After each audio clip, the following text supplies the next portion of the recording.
what happens if Jeff Sessions actually does his job? I have great respect. I've always had great respect for Jeff Sessions.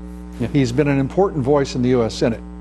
His disappearance makes me think either they have an enormous file on him in the deep state that is prohibiting him from serving the president he signed up to serve, in the nation he signed up to. He has to see how deep the crisis is and how profound the moment is for him to get to work and really assure that justice is done here.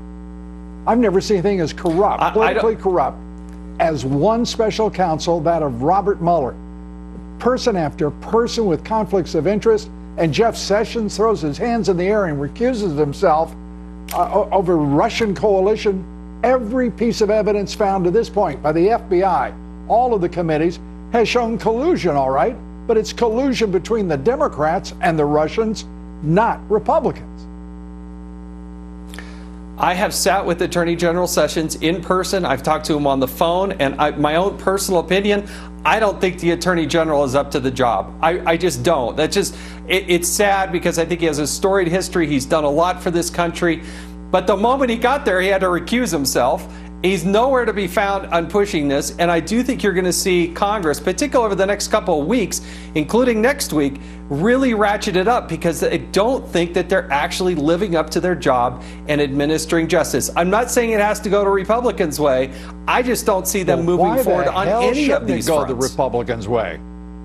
I mean, we elected a Republican president. We've got Republican leadership in both houses.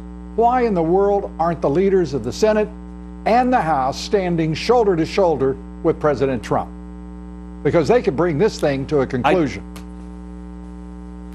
I don't know, Lou, and I think you're on top of it, and I think you're expressing a lot of concern that most Americans that are looking at this are seeing from coast to coast. They just want balls and strikes called. They just want an honest opinion. You've got over 100,000 employees, 10,000 attorneys, but somehow Mueller's team is chock full with donors to the Democratic Party. I mean, I just don't understand that, and it continues, and there are a lot of good, hardworking, patriotic people there at the FBI, at the DOJ, but do you really have to have this clown car with people whose wife works for the firm that's being investigated? I mean, seriously, you write that in a book, put it in a movie, most people wouldn't believe it.